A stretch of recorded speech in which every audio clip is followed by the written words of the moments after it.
We've been around now for 21 years. We grew out of an organization called the Heritage Ensemble. And then in 1990, it got switched over to a not-for-profit theater company called American Folklore Theater. In those early years, we were really just doing authentic folk songs rearranged in more of a complicated Broadway style. Both Fred Heide and Fred Alley, who were co-founders of the theater company, were huge participants in writing for the theater. So the programming came out of the people who were integrally involved in it. Fred, he had never really written a completely original show before. Most of the shows prior to that had been collected folk songs. So Fishing for the Moon was the first completely original show. Which is a nice, it's set in Wisconsin post-Civil War. We had a show called Northern Lights, which is all about the stump land and farmers trying to settle Wisconsin. Was sent out here from the east, only to discover that the forest had been chopped down and there was no good farming. We had shows like Belgians in Heaven, which is what we call our metaphysical cheese curd polka musical. A show called Guys on Ice, of course, which is played all over the country. Some would consider it, Wisconsin's sort of favorite musical. So AFT shows have kind of a unique voice because they came out of the company figuring out who it was and wanting to write for itself and for its particular audience. We also have a mission of trying to make our theater affordable, because we really believe that because we write shows that are appropriate for people of all ages, that they should be able to afford to come see them. The thing that was so special about AFT is the audiences. That Fred always prided himself on the fact that a huge percentage of the audience never saw any other theater. This was the only theater they went to. They were not theater people. I think the other thing that defines us really solidly in the summer especially is this amphitheater.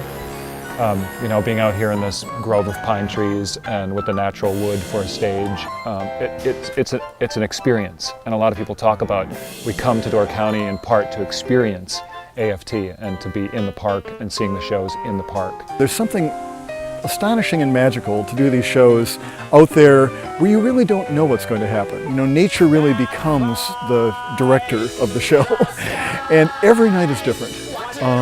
It's windy, or it's calm, or the stars are out, or it looks like it's going to rain, or whatever it might be. There's something about just allowing that in to your performance experience that somehow feels more authentic. My writing partner, Dave Hudson, I had just met him, and we had heard of the tragic death of Fred Alley, the artistic director at AFT, who had been sort of the guiding light of the theater for a long, long time. Interestingly, Dave Hudson had contacted Fred Alley before he died and sent him some writing samples. And Fred wrote him back a very gracious note saying, you show great promise, and please, submit stuff when you write it. Dave pitched some ideas to me. He had done good research. He sort of understood what AFT was, and he wanted to write something that was for our audience and for this space. And they're smart guys. They figured it out real fast. We were the first team of outsiders that they had worked with in all the years of the theater. In the 20-some years they had been doing this.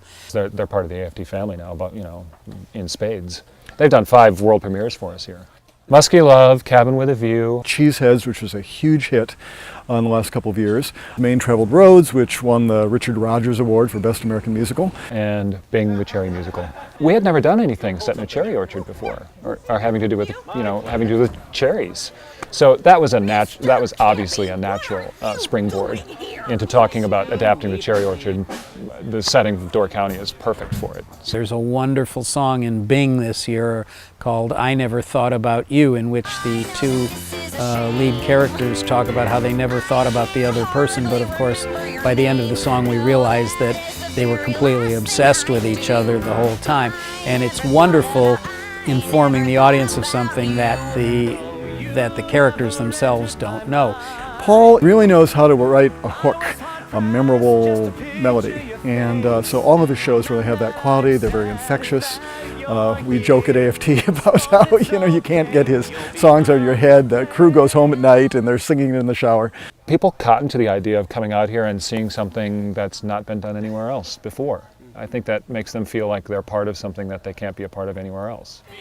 Bing, bing, bing.